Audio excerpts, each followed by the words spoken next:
अस्सलामुअलैकुम and good morning my dear brother and sisters. मैं अभी यहाँ पे वॉक कर रहा था। बहुत प्यारा मौसम है, आउटस्टैंडिंग वेदर है, बादल हैं, ये है वो है। और आज का टॉपिक शुरू करने से पहले लेकिन मैं वेरी शॉर्टली आपको बता दूं कि हमारे वो तमाम बहन भाई जो जर्मन लैंग्वेज सीखना चाहते हैं और जिनको जर्मन ज़ुबान मुश्किल लगती है, तो ये चैनल उन तमाम बहन भाइयों के लिए है। क्यों? मैं आपको बताता हूँ। क्योंकि हम इस चैनल के ऊपर जो जर्मन लैंग्वेज सिखाते हैं ना, उन तमाम स्टूडेंट्स को, ठीक है, उन तमाम बहन भाइयों को मद्देनजर रखते हैं जिनकी तालीम कम है, जो बहुत ज़्यादा पढ़े लिखे नहीं हैं, ठीक है, जो इंग्लिश को अच्छी तरह नहीं अंडरस्टैंड कर सकते, उनके लिए भी है। और जो पढ़े लिखे भी हैं, उन सब के लिए ये इक्वली ये चैनल है और उसमें आप बहुत अच्छे तरीके से जर्मन ज़बान सीख सकते हैं।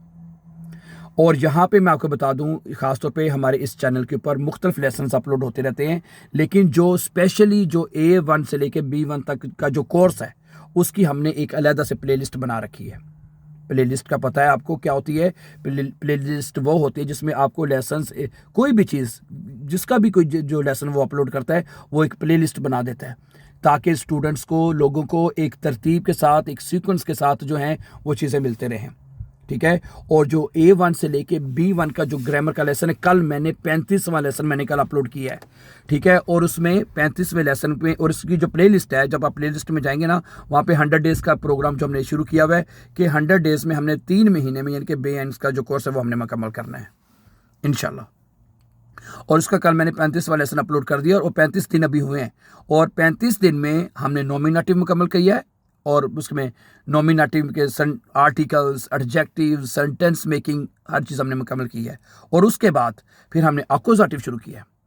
अकोजाटिव में हमने, मतलब अकोजाटिव के आर्टिकल्स, अकोजाटिव की पहचान, अकोजाटिव के सेंटेंस मेकिंग और अकोजाटिव के मुख्तलिफ टेंसेस में जुमले बनाना, प्रेजेंट क्या है, परफेक्ट क्या है, फ्यूचर क्या है, मोडाल वर्ब क्या है, ये तमाम चीज़ें my dear brothers and sisters हम तफसील के साथ सीख चुके हैं। और अकोजाटिव अभी हमारा चल रहा है। और अकोजाटिव में अब हम जो नेबन आर्ट्स हैं वो इस वक्त हम पढ़ रहे हैं। समझा रही बात आपको? तो इसलिए आपको ये तमाम लेसन्स, ठीक है, एक सीक्वेंस के साथ इस चैनल के ये बात इसलिए मैं रिपीट कर रहा हूँ कि इसके चैनल के ऊपर हमारे दूसरी चीज़ें भी अपलोड होती रहती हैं। समझा रही बात आपको? लेसन्स अपलोड होते रहते हैं, लेकिन जो ग्रामर के लेसन्स हैं वो अलहदा से अपलोड होते हैं। उसकी अलहदा से हमने प्ले लिस्ट बना रखी है ताकि आपको किसी किस्म की परेशानी का सामना ना हो। समझा रही बात आपको? तो कल 35वां लेसन अपलोड हो चुका है वो आप और आज इंशाल्लाह शाम को लेसन नंबर 36 जो है वो अपलोड कर दिया जाएगा इंशाल्लाह, ठीक है। तो ये बात एक तो मैंने बतानी थी। और दूसरा मैं ये बता रहा था कि मैं अभी यहाँ पे सुबह की सैर करने के लिए आया हुआ हूँ और मैं रोज़ाना अपनी ये मैंने रूटीन बना ली हुई है, ठीक है। कि अव्वल तो कोशिश होती है, पूरी कोशिश होती है कि सुबह फजर की नमाज पे उठा जाए। अल्हम्दुलिल्लाह ये आजकल तौफीक मिल रही है। अब यहाँ पे आज दिन आहिस्ता सा बड़े, दिन छोटे हो रहे हैं, रातें लंबी हो रही हैं।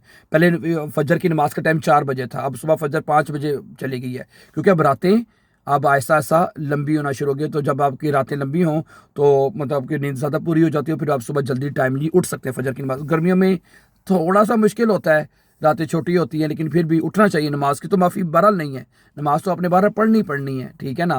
तो इसलिए कोशिश तो ये होती है कि अल्हम्दुलिल्लाह कुछ दिनों से अल्लाह में तौफीक दे रहा है, ठीक है। और कोशिश तो ये होती है कि सुबह फजर की नमाज के बाद फ़ौरन वॉक की जाए, ठीक है। अगर फजर की नमाज के बाद नहीं टाइम मिल सका तो फिर किसी भी दिन के टाइम, मैं 10 बजे या 9 बजे जब भी मेरे पास टाइम होता है, तो मैं कम अज़ कम आके 1 घंटा ज़रूर वॉक या एक्सरसाइज ज़रूर करता हूँ मैं।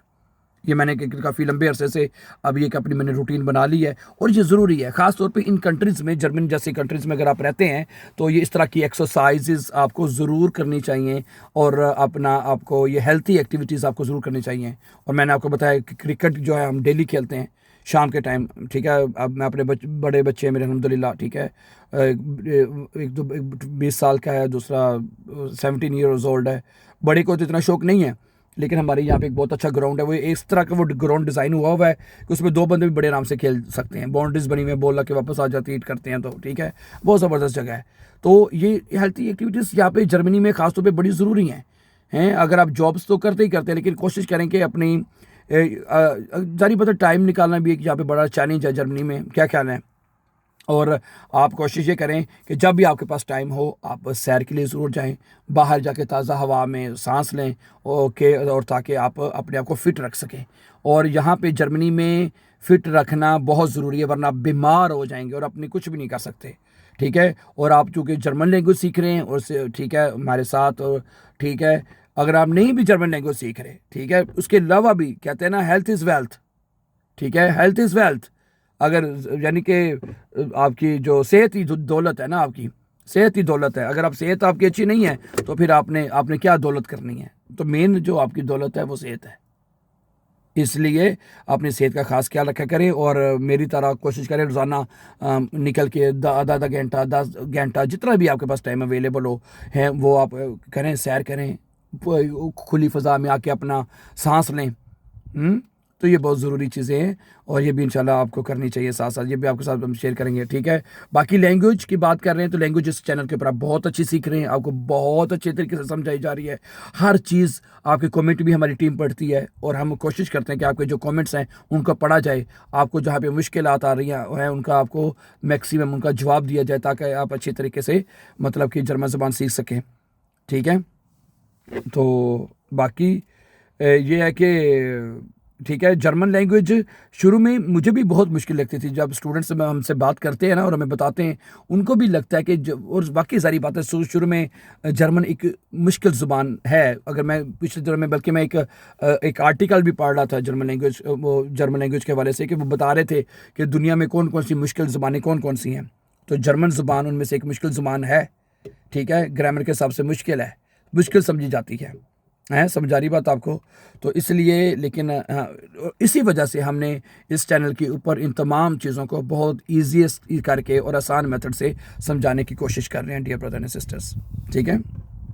चलें, ठीक है, और चैनल को सब्सक्राइब कर दें। आप सब्सक्राइब बहुत कम करते हैं, ठीक है, और सब्सक्राइब कर दीजिए ताकि आने वाले जो इंपॉर्टेंट लेसन्स हैं वो टाइमली भी आपको मिलते रहें dear brother and sisters. Thank you very much. आज के लिए इतना ही, और अपना ख्याल रखें, अपनी सेहत का ख्याल रखें, अपने बच्चों का ख्याल रखें और हमेशा खुश रहें और आबाद रहें। Thank you very much and have a nice time. And before going, please don't forget to subscribe so that you can find easily our upcoming important videos. Have a nice time and take care.